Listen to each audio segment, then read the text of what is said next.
नमस्कार मित्रों, आज हिंदी के शब्द ज्ञान में हम आस्तिक और नास्तिक दो शब्दों पर विचार करेंगे।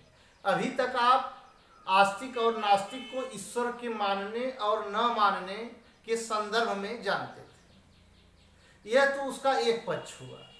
तो आइए हम इसको थोड़ा सा विस्तार में जानते हैं कि किसको आस्तिक कहते हैं, किसको नास्तिक कहते हैं।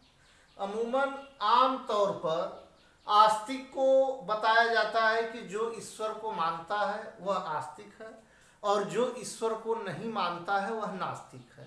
और नास्तिकों को लोग हे दृष्टि से भी समाज में देखते हैं कि अरे यह तो नास्तिक है, ईश्वर को नहीं मानता है।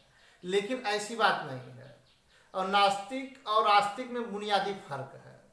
फर्क यह है कि जो नास्तिक होता है थोड़ा तर्कशील होता है, वह हर चीज पर तर्क करता है, ईश्वर के अस्तित्व पर भी वह तर्क करता है।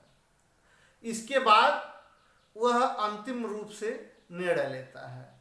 और आस्तिक क्या होता है कि वह तर्क नहीं करता, आंख मूंद कर वह ईश्वर की सत्ता को स्वीकार कर लेता है। अब दूसरा इसका पहलू है। एक पहलू तो आप जान गए, ईश्वर को जो मानने वाला और ईश्वर को न मानने वाला। ईश्वर को मानने वाला आस्तिक और ईश्वर को न मानने वाला नास्तिक। लेकिन इसका जो दूसरा पहलू है वह है आस्तिक और नास्तिक का ज्यादातर जो आधार है वह जुड़ा हुआ है वेद को लेकर। वेद को मानने वाले वह आस्तिक की श्रेणी में आते हैं और वेद को न मानने वाले को भी नास्तिक कहा गया है। अभी भारतीय इतिहास, प्राचीन इतिहास पर गौर करें तो महामना गौतम बुद्ध को नास्तिक कहा गया, जबकि उन्होंने ईश्वर की सत्ता पर वह हमेशा चुप रहे, बहुत ज्यादा उस पर प्रकाश नहीं उन्होंने डाला।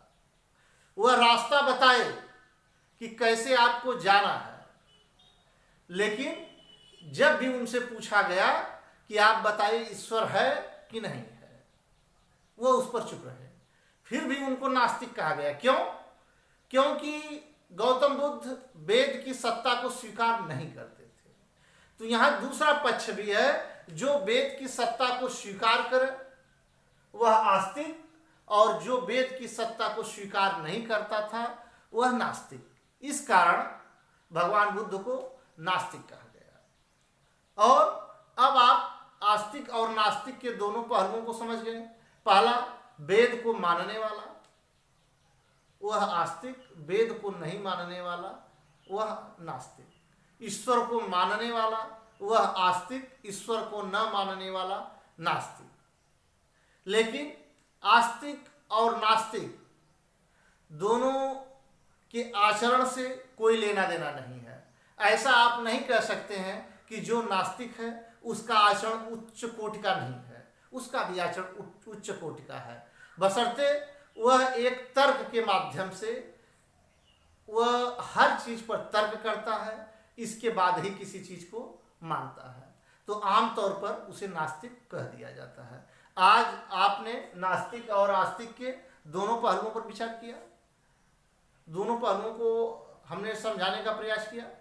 इसके बाद इसी प्रकार अगले शब्द की व्याख्या के लिए हम अगले वीडियो में मिलेंगे। नमस्कार।